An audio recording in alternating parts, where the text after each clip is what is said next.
নমস্কার বন্ধুরা, মেঘার সাথে বাঙালিয়ানার নতুন একটি পর্বে আপনাদের সবাইকে স্বাগত। আজ আপনাদের সাথে শেয়ার করছি চিকেনের অসাধারণ টেস্টি একটি প্রিপারেশন, চিকেন কোরমার রেসিপি। দেখেই নিশ্চয়ই বুঝতে পারছেন এটা খেতে কতটা টেস্টি হয়। আর এটা কিন্তু লুচি, পরোটা, ফ্রাইড রাইস, পোলাও অথবা বিরিয়ানি যে কোনো কিছুর সাথেই খেতে ভীষণ ভালো লাগে।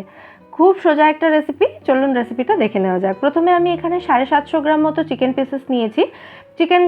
চিকেনটা আমি মাঝারি সাইজ করে কাটিয়ে রেখেছি। তারপর এটা ধুয়ে জল ঝরিয়ে এর মধ্যে দিয়ে দিলাম হাফ টিস্পুন মতো নুন, দিচ্ছি হাফ টিস্পুন লঙ্কা গুঁড়ো, আর দেবো হাফ টিস্পুন মতো বিরিয়ানি মশলা গুঁড়ো। এটা বাড়িতে তৈরি করা বিরিয়ানি মশলা। যদি আপনাদের কাছে বিরিয়ানি মশলা না থাকে আপনারা শাহি গরম মশলা ইউজ করতে পারেন। আর বিরিয়ানি মশলা বাড়িতে কিভাবে তৈরি করতে হয় সেটার একটা ভিডিও অলরেডি আমার চ্যানেলে আছে, লিঙ্ক আমি ডেসক্রিপশন বক্সে দিয়ে দেবো, চাইলে দেখে নিতে পারেন। 1 টেবিল স্পুন মতো দিলাম আদা রসুন বাটা, আর একটা বড় পেঁয়াজ বাটা দিলাম। এবার এর মধ্যে দিয়ে দিচ্ছি 200 গ্রাম টক দই। তারপর এই সমস্ত মশলা দিয়ে চিকেনটাকে খুব ভালো করে মাখিয়ে নিতে হবে। চিকেনটাকে ম্যারিনেট করার জন্য রেখে দিতে হবে এটাকে ঢাকা দিয়ে মিনিমাম 1 ঘন্টা মতো। 1 ঘন্টা রাখলে আপনারা বাইরে রাখতে পারেন, আর যদি হাতে সময় বেশি থাকে 3 থেকে 4 ঘন্টা রাখতে পারেন, অথবা এটা ওভারনাইট রাখতে পারেন, কিন্তু সেক্ষেত্রে এটাকে ফ্রিজে রাখতে হবে। আমি এখানে 1 ঘন্টা মতো রেখেছিলাম। চিকেনটা এখন খুব ভালোভাবে ম্যারিনেট হয়ে গেছে। এবার চলে যাচ্ছি মেন কুকিং প্রসেসে।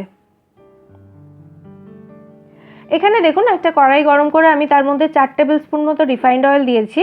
এর মধ্যে দিয়ে দিলাম 1 টিস্পুন মতো ঘি। এই রান্নায় তেলটা আরও বেশি লাগে, তবে আমি 4 টেবিল স্পুন দিয়েই এখানে করছি। তেলটা ভালো করে গরম হয়ে গেছে। এবার এর মধ্যে দিয়ে দিচ্ছি 3টে বড় সাইজের পেঁয়াজ কুচি। টোটাল এই রান্নার জন্য আমি 300 গ্রাম পেঁয়াজ নিয়েছি 750 গ্রাম চিকেনের জন্য। এই পেঁয়াজগুলোকে একদম গোল্ডেন ব্রাউন কালার আসা পর্যন্ত ফ্রাই করতে হবে, মানে পেঁয়াজের বেরেস্তা তৈরি করতে হবে। দেখুন ঠিক এই রকম কালার আসা পর্যন্ত পেঁয়াজটাকে ভেজে এটাকে তুলে নিতে হবে। পেঁয়াজটাকে আমি একটা মিক্সার জারের মধ্যে রেখেছি। এটা একটু ঠান্ডা হয়ে গেলে এটার একটা পেস্ট তৈরি করে নেব। আর বাকি যেটুকু তেল রয়েছে ওর মধ্যে আমি দিয়ে দিলাম গোটা গরম মশলা এবং একটা তেজপাতা ফোড়নের জন্য। সাথে দিয়ে দিচ্ছি 1 টিস্পুন কাশ্মীরি লাল লঙ্কা গুঁড়ো। এতে কালারটা খুব সুন্দর আসবে। এটা আমি আগে অনেক রেসিপিতে আপনাদের সাথে শেয়ার করেছি এই টিপসটা। কাশ্মীরি লঙ্কা গুঁড়োটা দেওয়ার পর এর মধ্যে ম্যারিনেট করে রাখা চিকেনের পিসগুলো দিয়ে দিচ্ছি সমস্ত মশলা সমেত। এই রান্নাটা কিন্তু মেনলি কষানোর উপরেই এর টেস্টটা ডিপেন্ড করে। একদম স্লো ফ্লেমে এটাকে ভালো করে কষিয়ে রান্না করতে হয়, আর এর মধ্যে কিন্তু আলাদা কোনো জল পড়ে না। দেখুন মেশাতে মেশাতেই কিন্তু চিকেন থেকে অনেকটা জল বেরিয়ে গেছে। এরপর এর মধ্যে দিয়ে দিচ্ছি আমি 1 টেবিল স্পুন মতো আদা রসুন বাটা। আদা রসুন বাটাটা খুব ভালোভাবে মিশিয়ে দিয়ে এটাকে এভাবেই 2 মিনিট কষিয়ে নিতে হবে, যাতে আদা রসুনের কাঁচা গন্ধটা চলে যায়। এরপর এর মধ্যে দিচ্ছি 1 টিস্পুন হলুদ গুঁড়ো, 1 টিস্পুন লঙ্কা গুঁড়ো, আর 1 টিস্পুন ধনে গুঁড়ো। লঙ্কা গুঁড়োটা কিন্তু অবশ্যই যে যার স্বাদ অনুযায়ী মেশাবেন, যে যেমন ঝাল পছন্দ করেন সেই হিসাবে দেবেন। তবে এই প্রিপারেশনটা কিন্তু একটু স্পাইসি হলে খেতে বেশি ভালো লাগে। খুব ভালো করে মশলাটা মিশিয়ে নিয়ে এটাকে ঢাকা দিয়ে লো ফ্লেমে রান্না করতে হবে 15 মিনিট মতো। তবে মাঝে অবশ্যই 2-1 ঢাকা খুলে এটা নাড়াচাড়া করে দেবেন। 15 মিনিট পর দেখুন মশলা থেকে তেল ছেড়ে গেছে, মানে আমাদের মশলাটা এখানে খুব ভালোভাবে কষানো হয়ে গেছে। এরপর এর মধ্যে দিয়ে দিচ্ছি ভাজা পেঁয়াজ বাটাটা।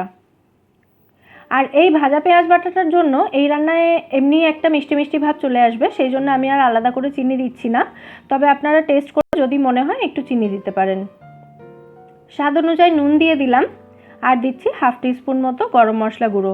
নুনটা কিন্তু এই সময় খুব সাবধানে দেবেন, তার কারণ ম্যারিনেশনের সময় কিন্তু অল্প নুন দিয়েছিলাম। খুব ভালো করে এটাকে মিশিয়ে দিচ্ছি। তারপর আবার এটাকে ঢাকা দিয়ে একদম লো ফ্লেমে রান্না করতে হবে 10 মিনিট, বা যতক্ষণ না চিকেনটা পুরোপুরি সেদ্ধ হয়ে যাচ্ছে সেই পর্যন্ত। 10 মিনিট পর এর মধ্যে দিয়ে দিচ্ছি হাফ টিস্পুন মতো কেওড়া জল। কেওড়া জলটা কিন্তু অসাধারণ একটা ফ্লেভার দেয় এই রান্নাটাতে। তবে যদি কেউ না দিতে চান তাহলে স্কিপ করতেই পারেন। খুব ভালো করে এটাকে মিশিয়ে নিচ্ছি। দেখুন কি অসাধারণ একটা কালার এসছে।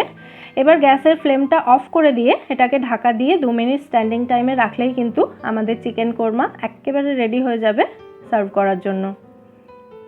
অসাধারণ টেস্টি একটা প্রিপারেশন। অবশ্যই কিন্তু পুজোর সময় এটা ট্রাই করবেন বাড়িতে। নবমীর জন্য কিন্তু একদম পারফেক্ট একটা প্রিপারেশন এটা।